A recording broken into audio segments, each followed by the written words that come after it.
And यहां पर आप लोग इसको चाहो तो नोट्स पे कॉपी कर लो बाबू। ये हर टीचर आपको नहीं बताएगा, मेरे को पता है सारे टीचर एनसीईआरटी पे लगे रहते हैं, तो केवल एनसीईआरटी से अच्छे मार्क्स नहीं आते, उसके लिए आपको एक्स्ट्रा, है ना। अगर मैं आपको बोलूं कि मैं दिन भर तुम्हें चावल रोटी दाल सब्जी ही खिलाऊंगा, मजा आएगा जब तक लेग पीस ना मिले। हाँ देखो मैं खुद आज खाने वाला हूं चलो ठीक है, इसे आप कीजिए और अपने आप को ना हमेशा मोटिवेटेड रखो, है ना। एकदम कसम खा लो कि जिस दिन 3 घंटे 4 घंटे पढ़ाई नहीं किया उस दिन मैं खाना नहीं खाऊंगा, है ना। तो भूख लगेगी उससे पहले 3 घंटे पढ़ लेना, उसके बाद खाना खाना, ठीक है। हेलो माय डियर स्टूडेंट्स, क्या सब चल रहा है। आज का जो सेशन होगा, मैंने एक एपी का अरिथमेटिक प्रोग्रेशन का क्वेश्चन सॉल्विंग मैंने अपलोड कर रखा है एक वीडियो, आज वहां से आगे के क्वेश्चंस देखेंगे। तो चलिए ज्यादा बात ना करते हुए स्टार्ट ही कर लेते हैं। स्टार्ट करने से पहले कि बोर्ड बिल्कुल बोलते हैं ना कि बिल्कुल सामने खड़ा है, प्री बोर्ड आपके दिसंबर जनवरी में शुरू हो जाएंगे, तो भैया तैयारी जम के कीजिए और आपको हमारे चैनल पे तैयारी के रिगार्डिंग जितने भी मटेरियल होंगे वो टाइम टू टाइम आपको प्रोवाइड किया जाएगा।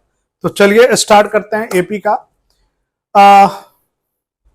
इसमें मैंने क्या किया है कि यहां पर ना मैं फोटो लगा दिया करूंगा, मेरे को क्वेश्चन लिखने में थोड़ी मैं लेजी पर्सन हूं तो बट आप लोग लेजी मत हो ना, है ना। मेरे को जो करना था मैंने कर लिया, है ना। तो आप लोग लेजी मत होना। मैं यहां पर आपके क्वेश्चंस, मैं जब वीडियो एडिट करके डालूंगा ना तो यहां पर आप लोग के क्वेश्चन आ जाएंगे एंड मैं यहां पर अपना आईपैड खोलकर रखा हूं एंड यहां से हम क्वेश्चन को करेंगे। तो अभी का जो क्वेश्चन है कि find the middle term of the AP 213,205, यानी 213, 205 एंड 197 एंड डॉट 37, यानी कि ये हमारा एक एपी है जिसका हमें मिडल टर्म निकालना है। मिडल टर्म निकालना है। ये मैं जब भी टीच करता हूं ना तो बच्चे मेरे से पूछते ही हैं कि सर मिडल टर्म ये क्या है। तो इस तरीके के क्वेश्चन को करने का जो अप्रोच होना चाहिए हमारा, सबसे पहले हम एन निकालेंगे। एन अगर एन इवन आया, है ना, जैसे हम क्लास 9th में मीडियन निकालते थे ना, तो पहले अप्रोच देख लीजिए फिर हम इसको सॉल्व करेंगे। अगर एन इवन आया तो हमारे पास 2 मिडल टर्म होंगे, है ना, 2 मिडल टर्म। एक होगा n/2 एंड दूसरा होगा n/2 + 1, ये दोनों हमारे मिडल टर्म होंगे, है ना। एंड अगर n हमारा ऑड आता है, सपोज दैट n हमारा ऑड आता है, तो यहां पर जो मिडल टर्म होगा, मिडल टर्म ये होगा n + 1/2। तो लोअर क्लास में जो मीडियन निकालने का जो अप्रोच होता था ना हमारा, हम उसी अप्रोच को करेंगे, यानी ये एक कॉन्सेप्ट है ना। आप चाहो तो अपने कॉपी पे लिख सकते हो। तो ये एक हमारा अप्रोच है। अब मैं इसे सॉल्व करना शुरू करता हूं। तो यहां पर हमारा ए है 213, डी चूंकि it is already mention that it is in AP, तो हमें एपी प्रूफ करना नहीं है, तो D can be written as A2 - A1 and this is 205 - 20213। Now it is -8, यानी डी हमारा -8 है। तो n is equal to A + n - 1 into D. N हम क्यों कर रहे हैं, बिकॉज ऑफ हमें पता तो चले कि कोई एपी यहां से लेकर यहां तक कितने टर्म्स हैं इस एपी में, ये हमें पता करना है। तो इसको हम देखते हैं। N can be written as A + n - 1 into D. अब इसमें a की वैल्यू हम रखेंगे 213, n - 1 एंड d की वैल्यू -8 एंड n की वैल्यू हम यहां पर 37 रख लेते हैं। अब इसको हम सॉल्व करना शुरू करेंगे। 37 -213 upon -8 is equal to n-1। अब यहां पर सब्ट्रैक्शन कर लेंगे। 13 में से 7 गया 6 एंड ये 10 में से 3 गया 7, 1 7 चौ 13 7 3 10 2 -8 एंड ये भी माइनस, तो माइनस माइनस प्लस 8 दूना 16 8 दूना 16 इज इक्वल टू n-1। तो n हमारा आ जाता है 22 + 1 विच इज 23। तो यानी कि हमें जो मिल रहा है n हमें ऑड मिल रहा है ना। यहां से हमें ये पता चल रहा है कि n हमारा ऑड मिल रहा है। आज ये जो फोटो वाला सिस्टम किया ना, मैं बड़े दिन से सोच रहा था कि यार मेरे को ना लिखने में बड़ा टाइम लग जाता है एंड फिर अगर 1 घंटे जो पढ़ाने का इफेक्टिव टाइम होता है उसमें 1.5-2 घंटे लग जाते हैं, तो है ना। मेरे को एक बच्चे ने सजेस्ट किया कि सर आप ना ऊपर में फोटो लगा दिया करो। तो ठीक है, तो n is equal to 22 + 1 is equal to 23। n की वैल्यू हमारी आ गई। अब ऑड के लिए मैंने आपको बता रखा है कि middle term is n + 1/2। Therefore हम लिख देंगे middle term is equal to n + 1/2 and 23 + 1/2 and now it is 24, है ना। तो देयरफॉर 24/2 नाउ इट इज 12, यानी कि A12 यानी 12th टर्म जो है इस गिवन एपी का मिडल टर्म है। तो A12 हम निकाल लेंगे। A12 can be written as A + 11D। A हमारा है 213 और 11 इंटू -8, तो 213 -88, 13 में से 8 गया 5, 10 में से 8 गया 2 एंड 1, 8 × 13 8 2 10 11, तो 125 इज द आंसर। यानी कि यहां पर कुछ 125 एग्जिस्ट कर रहा होगा जो कि A12 है। यानी कि इस गिवन प्रोग्रेशन का, इस गिवन सीरीज का जो मिडल टर्म है that is 12th term and वो टर्म है हमारा 125। मैं आंसर भी चेक कर लेता हूं, क्या पता कुछ मिस्टेक वगैरह हो गया हो। तो यस 125 इज द आंसर। तो इस क्वेश्चन में अगर मेरे को कुछ बोला जाए तो ये हमारा कॉन्सेप्ट है, ये हमारा कॉन्सेप्ट है एंड यहां पर मैंने वर्किंग किया है ना। ये वर्किंग 1 यहां पर है एंड वर्किंग 2 फिर मैंने यहां पर किया है। अगर इस क्वेश्चन में कोई डाउट है तो जरूर पूछिए, सर जो है बिल्कुल अच्छे से बताएंगे आपको। चलो मैं थोड़ा हट लेता हूं, 2-4 मिनट आप लोग देख लो, पॉज करके भी देख सकते हो। चलिए तो अब हम अगले क्वेश्चन की तरफ बढ़ते हैं, है ना। बिल्कुल एंजॉय करते हुए पढ़ना है, पढ़ाई को बहुत एकदम सीरियस वगैरह पढ़ रहे हैं नहीं, थोड़ा हंसी मजाक होते रहना चाहिए।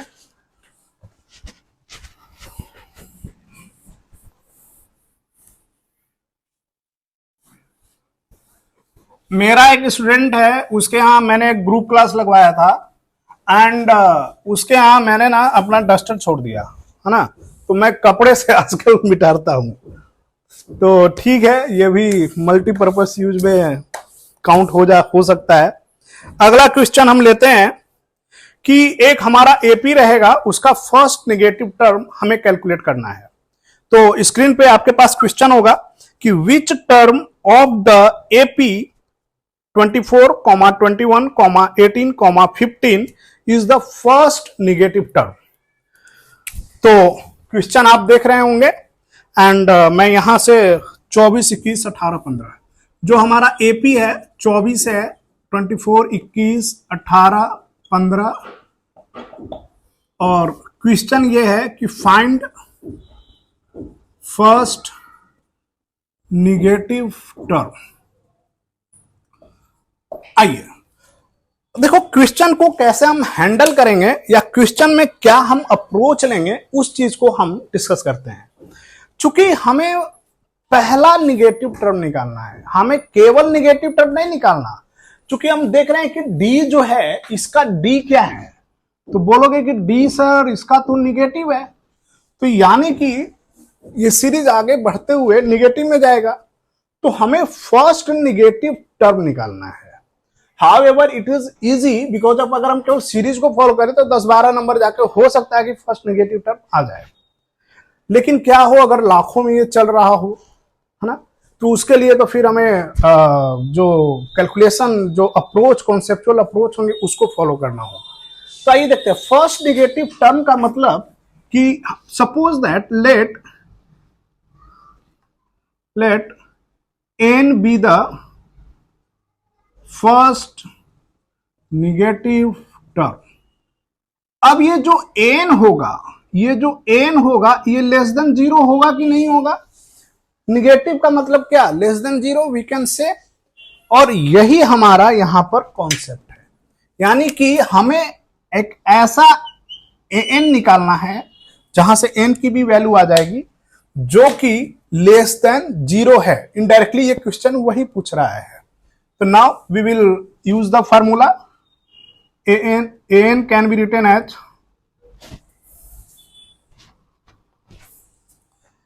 a plus n minus 1 into D less than 0। a की वैल्यू हमारी 24 है, n माइनस 1 हमें क्या पता, d की वैल्यू -3 लेस देन 0।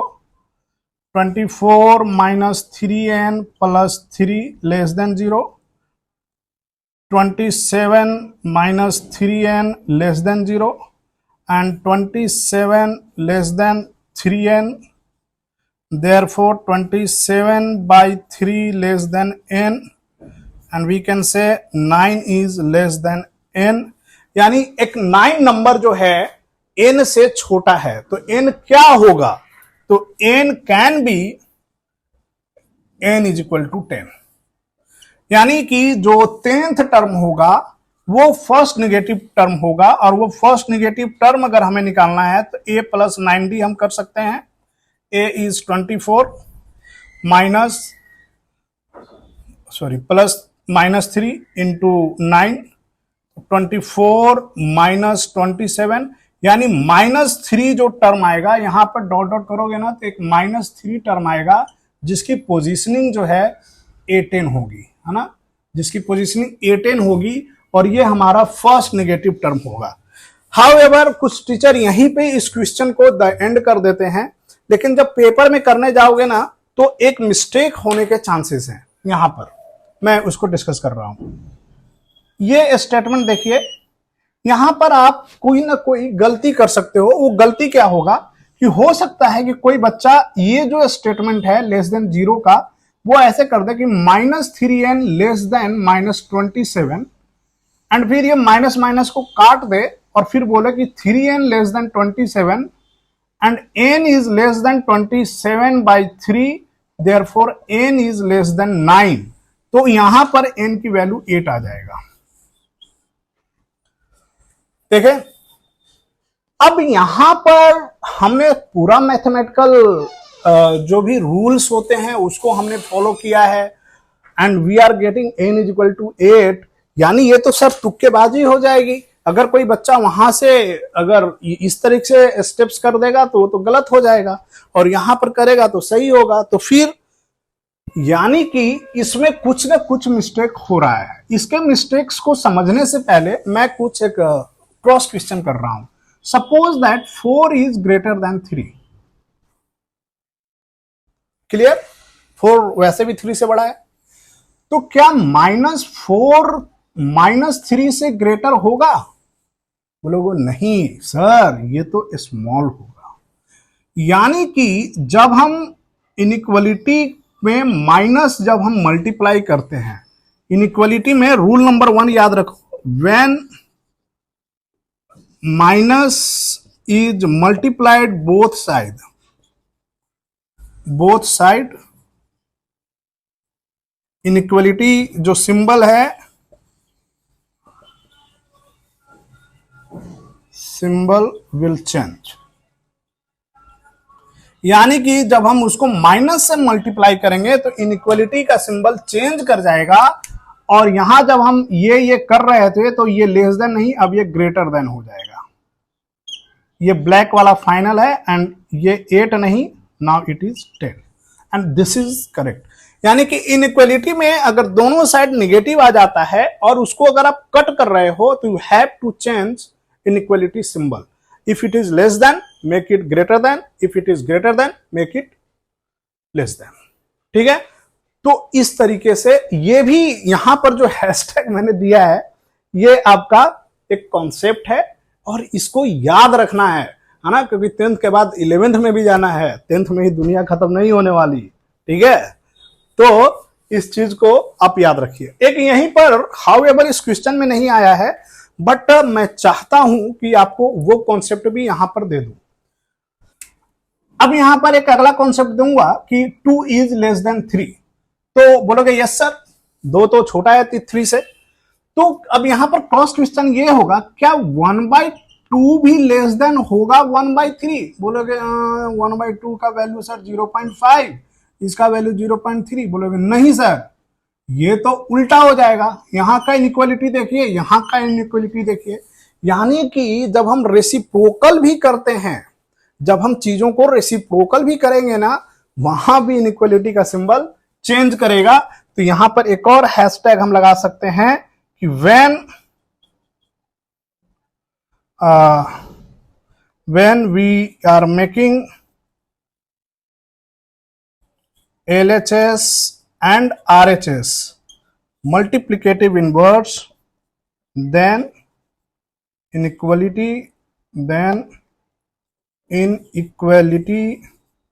symbol या साइन जो भी बोलो, सिंबल विल रिवर्स या चेंज, कुछ भी बोल सकते हो. यानी कि मैंने 2 केस बताए जिसमें इनइक्वालिटी का सिंबल जो है रिवर्स करेगा अगर दोनों तरफ हमने माइनस से मल्टीप्लाई कर दिया या मल्टीप्लिकेटिव इनवर्स हमने कर दिया, LHS RHS को उल्टा कर दिया, तो भी वो वही होगा. जैसे इसका एक एग्जांपल दे देता हूं. कोई बोल रहा है कि 1/x is greater then 1/y, तो इसका मतलब x is less then y. ठीक है, इस तरीके से. तो यहां पर जो कॉन्सेप्ट है, ये 2 पॉइंट है, मैं बिल्कुल साइड हो रहा हूं. एंड यहां पर आप लोग इसको चाहो तो नोट्स पे कॉपी कर लो बाबू. ये हर टीचर आपको नहीं बताएगा, मेरे को पता है सारे टीचर एनसीईआरटी पे लगे रहते हैं. तो केवल एनसीईआरटी से अच्छे मार्क्स नहीं आते, उसके लिए आपको एक्स्ट्रा, है ना. अगर मैं आपको बोलूं कि मैं दिन भर तुम्हें चावल रोटी दाल सब्जी ही खिलाऊंगा, मजा आएगा जब तक लेग पीस ना मिले. हाँ, देखो मैं खुद आज खाने वाला हूं. चलो ठीक है, इसे आप कीजिए और अपने आप को ना हमेशा मोटिवेटेड रखो, है ना. एकदम कसम खा लो कि जिस दिन 3 घंटे 4 घंटे पढ़ाई नहीं किया उस दिन मैं खाना नहीं खाऊंगा, है ना. तो भूख लगेगी, उससे पहले 3 घंटे पढ़ लेना, उसके बाद खाना खाना. ठीक है. अगला क्वेश्चन में क्या है कि यहां पर ना 2 तरीके के एपी गिवन है और कह रहा है कि find the value of n, जिसके लिए दोनों एपी का nth टर्म जो है इक्वल होगा. तो आइए पहले हम दोनों एपी को लिख लेते हैं. पहला एपी है 13, 19, 25. First AP is our 13, 19, 25. Tick tick tick tick tick. And the second AP is 69, 68, 67. 69, 68, 67. टिक टिक टिक टिक. कह रहा है कि find the value of n for which the nth term of this AP and nth term, इसका nth term को tn से हम represent करते हैं ताकि दोनों हमारा इक्वल हो. यानी कि देखो, मैं चाहूं तो इसको बहुत लंबा भी कर सकता हूं, बट मेरे को लगता है कि अब आप लोग थोड़ा सा समझदार हो गए हो, है ना. पहले वीडियो में 7-8 क्वेश्चन कराया, यहां पर 2 क्वेश्चन करा दिया, 10 क्वेश्चन. तो मैं हल्का सा इसमें डायरेक्ट अप्रोच ले रहा हूं. तो we can write an is equal to tn according to question because of both nth term are equal. तो an is equal to tn. तो अब हम इसमें वैल्यू लिखेंगे. a का टर्म हमारा 13 है, प्लस n का टर्म हमें नहीं पता, एंड इसमें d जो है +6 है और ये मल्टीप्लीकेशन में है. इसमें a का टर्म हमारा 69 है प्लस n-1, एंड इसमें d का टर्म -1 है. तो हमने ऐसे लिख दिया. अब इसी को सॉल्व करेंगे ना, तो जो आंसर आएगा वही आपका n की वैल्यू होगी. तो 13 plus 6n minus 6 is equal to 69 minus n plus 1. तो n को हम एक तरफ लेके आ जाते हैं, तो ये हो जाएगा, ये हो गया 17, 13 में से 6 गया तो 7, है ना। तो -7 हम लिख देंगे, ये 7n इज इक्वल टू 63, तो n कैन बी रिटन है 63/7 is equal to 9, therefore A9 is equal to T9 answer. एक चीज और, ये वाला जो सिंबल मैं बनाता हूं ना, ये वाला सिंबल कुछ महानुभाव नहीं बनाते अपनी कॉपी पे, आपको ना बोर्ड पेपर में इसमें मार्क्स वगैरह कट सकते हैं, तो ये वाला सिंबल जरूर बनाना है। एंड इस सिंबल का मतलब होता है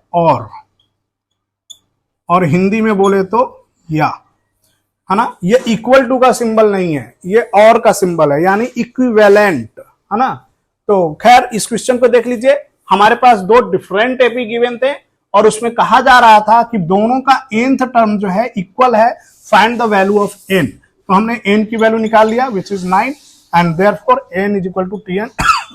ये आंसर हो गया। अगर n Tn हमें निकालना हो तो भी हम निकाल सकते हैं, अकॉर्डिंग टू क्वेश्चन की रिक्वायरमेंट, अगर है तो आप निकाल सकते हो, ठीक है। अब हम आगे की तरफ मूव करते हैं।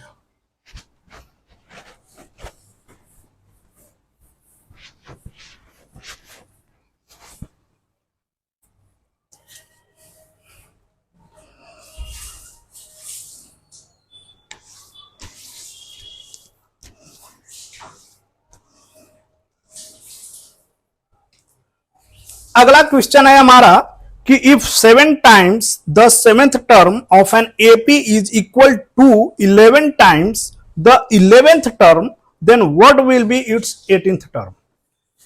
कह रहा है कि 7 times of 7th term is equal to 11 times the 11th term, 11 times the 11th term, और फाइंड आउट करना है 18th टर्म। यानी ये हमने ऊपर के जो क्वेश्चन है उसका मीनिंग यही है कि एक 7th टर्म है और एक 11th टर्म है। 7th टर्म को 7 से मल्टीप्लाई कर दे, 11th टर्म को 11 से मल्टीप्लाई कर दे, तो दोनों इक्वल हैं, तो जो रिलेशन है उससे 18th टर्म को निकालो।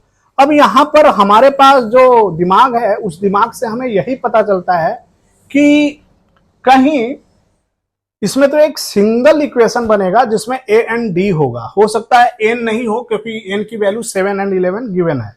तो 18th टर्म हम कैसे निकालेंगे, बिकॉज जब दो वेरिएबल इक्वेशन बन नहीं रहा, तो निकलेगा, इसमें भी निकलेगा, आपके कुछ रिलेशन ऐसे आएंगे कि 18th टर्म निकल जाएगा। एक चीज बताओ, 18th टर्म को हम कैसे लिख सकते हैं, तो बोलोगे a + 17d। आइए इसको हम करना शुरू करते हैं। It can be written as 7 into a + 6d, it can be written as 11 into a + 10d। Solve करो, अपने आप आ जाएगा। 7a + 42d, 11a + 110d, सबको इधर लेकर आ जाओ। 7a - 11a + 42d - 110d is equal to 0। -4a minus 10 में से 2 गया 8, ये भी हो गया, 10 में से 4 गया 6, d is equal to 0। Now we are taking 4 -4 है common, a + 17d is equal to 0। Now we can say a + 17d is equal to 0/-4 which is 0। अब देखो यही वाला टर्म यहां पर है, यानी a + 17d can be written as a18 and it is equal to 0। This is your answer. तो यानी कि अगर एमसीक्यू वगैरह करना हो ना, तो आप एक अप्रोच 0 का ले सकते हो। मोस्टली इस केस में 0 आंसर आते हैं जब इस तरीके का हो और एक ही स्टेटमेंट गिवन हो और उससे कोई स्पेसिफिक टर्म हमें निकालना हो, तो उसके आंसर 0 आएंगे, बिकॉज ऑफ कोई एक ऐसा गिवन होता है कि वही रिलेशन आएगा जो हमें डिजायर्ड है। तो इस तरीके से ये क्वेश्चन हमारा सॉल्व होता है। इस क्वेश्चन में अगर कोई डाउट्स वगैरह हैं तो आप पूछ सकते हो। चलिए मैं आगे बढ़ता हूं।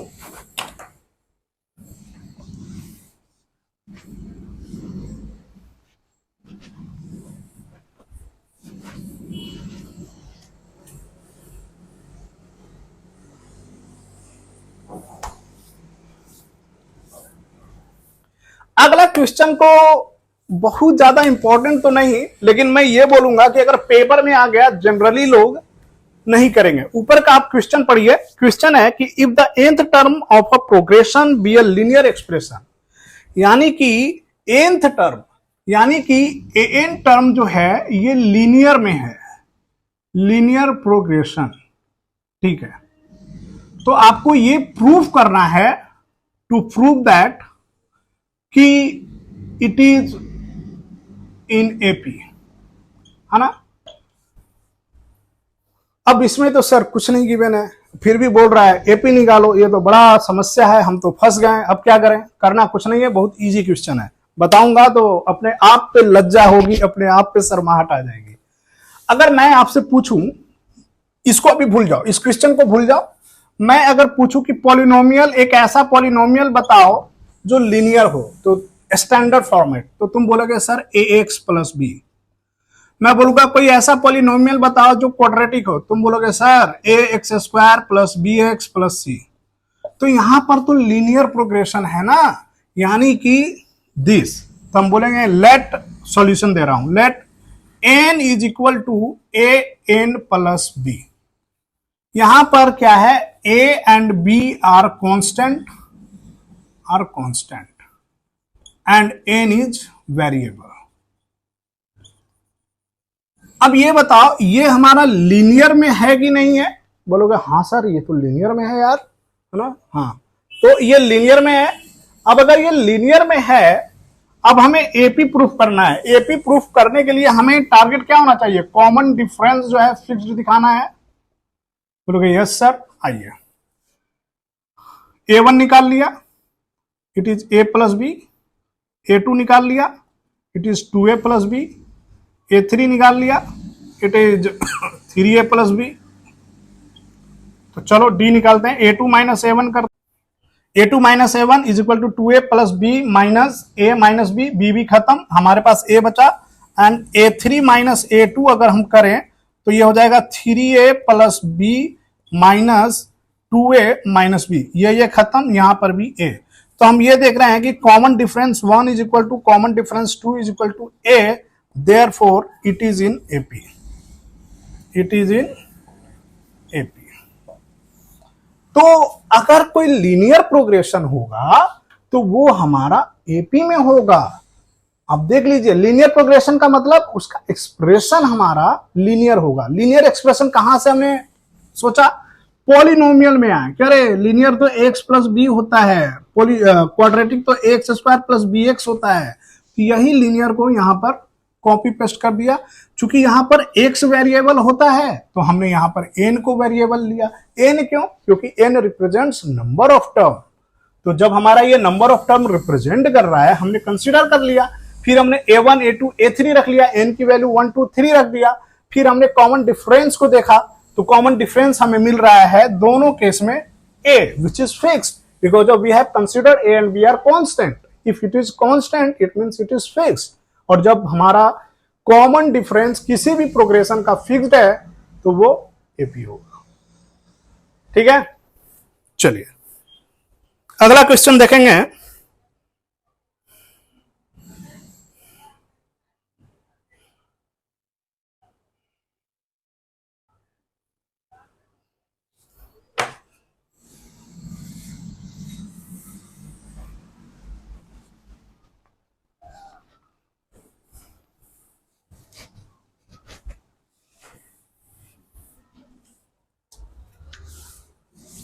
अगला क्वेश्चन जो है हमारा, दैट इज कि how many 3 digit numbers are divisible by 7।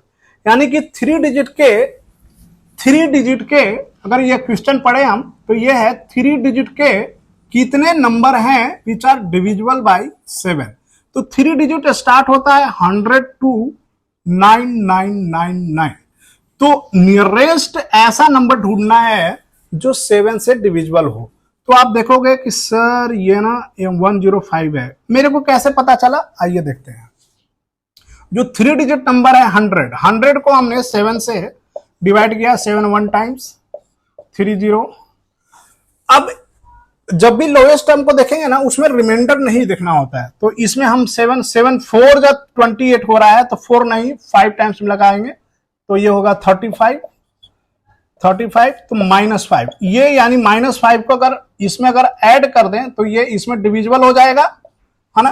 तो उसी -5 को हमने इसमें ऐड कर लिया है, मतलब -5 मत बोलो 5 को ऐड किया है। एंड 99 के लिए अगेन हम 999 से डिवाइड करेंगे। अच्छा ये काम यहाँ क्यों कर रहे हैं, क्योंकि एक चीज, दोनों चीज को कुछ बच्चे यहाँ नहीं समझ पाए होंगे, मेरे को दिखाने दो। मान लो कि 100 है, 100 को हमने 7 से डिवाइड किया तो ये हो गया 7 7 3 0 7 4 जा 28, यानी रिमाइंडर 2 है। जब रिमाइंडर 2 है तो 100 में से अगर 2 को सब्ट्रैक्ट करेंगे तो 98 आएगा, but 98 is your 2 digit number, it is not your 3 digit number. To make it 3 digit number we have to now add 7, क्योंकि 98 के बाद जब हम 7 ऐड करेंगे तो जो टर्म मिलेगा वही टर्म 7 से डिविजिबल होगा। तो जब हम यहाँ पर 7 ऐड कर रहे हैं देन वी आर गेटिंग 105। आप इसी को फॉलो करो, है ना। ज्यादा स्मार्ट बनने के चक्कर में कभी कभी कैलकुलेशन मिस्टेक होने लगते हैं। तो आप रिमाइंडर को सब्ट्रैक्ट कर दीजिए, चूंकि वो 2 डिजिट नंबर हो गया। Now you have to make it 3 digit number, so we will add again 7। करते करते प्रैक्टिस में आ जाएगा, फिर आप करने लगोगे। पहली बार में ऐसा लगेगा कि ये थोड़ा लंबा हो रहा है। अब हम लास्ट वाले डिजिट को देखते हैं। लास्ट वाला डिजिट हमारा 9999 है, तो इसको 7 से डिवाइड किया, 7 1 टाइम्स 7 2 9 7 4 जा 28 1 9 7 2 जा 14 एंड रिमाइंडर इज 5। अब रिमाइंडर 5 है तो 999 से रिमाइंडर को उड़ाएंगे तो इट बिकम्स 994। अब बोलोगे सर यहां भी 7 ऐड करें क्या, तो यहां पर अगर 7 ऐड करोगे तो ये 3 डिजिट का नंबर नहीं रहेगा, ये 4 डिजिट में कन्वर्ट कर जाएगा। एंड क्वेश्चन कह रहा है, अगर हम क्वेश्चन को देखें तो क्वेश्चन कह रहा है कि 3 डिजिट का नंबर होना चाहिए, तो यानी कि यही हमारा बिगेस्ट नंबर होगा जो 7 से डिवाइड होगा। अब देखो यहां पर कुछ चीजें मिल गई, ये हमारा ए है, ये हमारा एन है ना, एंड डी हमारा 7 है। ये जो मैं कुछ सर्कल कर रहा हूं ये हमारे डेटा होंगे न्यूमेरिकल की, यानी ए जो फर्स्ट टर्म होगा सीरीज का 105, जो लास्ट टर्म होगा सीरीज का that is 995 and the common difference is 7। तो कह रहा है कि नंबर ऑफ टर्म्स निकालो, यानी we have to calculate n. चलिए फॉर्मूला लगाते हैं, a n is equal to a plus n minus 1 into d. Now put the value. An is 994, a is 105, n minus 1 into 7. So now it is 994 minus 105 upon 7 is equal to n minus 1. तो 14 में से 5 गया 9, ये हो गया 8, ये हो गया 9, 9 के जगह पे ये भी 8 ही होगा, 8, और ये होगा 7, 7 एकम 7, 7 दूना 14, 4 7 7 49, n minus 1. Now n minus 1 is equal to 129, n is equal to 130, यानी कि there are 130 terms which is divisible by 7 between 100 to 99 और 3 digit numbers। जो भी हमारा नंबर सिस्टम है उसमें 7 से डिविजिबल जितने भी नंबर होंगे वो 130 नंबर है। और बिलीव मी ये ना हायर क्लासेस में जब आप गेट मैट ये सब पेपर वगैरह क्लैट वगैरह करोगे उसमें ये सब क्वेश्चन आते हैं, है ना। ये तो इसको लाइटली मत लेना, ये सब बहुत अच्छे क्वेश्चन है। एसएससी के क्वेश्चन में, सीजीएल के क्वेश्चन में, यूपीएससी में ये सब क्वेश्चन आते हैं, तो इन सबको बहुत लाइटली नहीं लेना है ना। तो इन लोग को अच्छे से देख लो। क्वेश्चन क्या था कि एक हमें टोटल नंबर ऑफ 3 डिजिट देखना था विच इज डिविजिबल बाय 7, यानी 3 डिजिट नंबर में 7 से डिवाइड करने वाले कितने टर्म्स होते हैं। तो हमने पहले ए निकाला डिवाइड करके, एन निकाला डिवाइड करके, डिवाइड करने का प्रोसेस सर ने यहां पर आपको बता दिया, है ना। उसके बाद ये हमारा ए हो गया, ये हमारा एन हो गया, ये हमारा डी हो गया, फिर हमने इसे सॉल्व कर दिया। तो चलिए आज के लिए मैं यहीं तक रखूंगा एंड इसका एक और वीडियो, मतलब इसकी वीडियोस की सीरीज आपकी आएगी। मैं ज्यादा लंबा नहीं रखना चाहता कि आप टुकड़े में इसको देखते जाएं, है ना। तो आज के लिए हमारा इतना ही रहेगा। होप सो कि आपने एंजॉय किया होगा क्लास को, है ना। चलिए थैंक यू।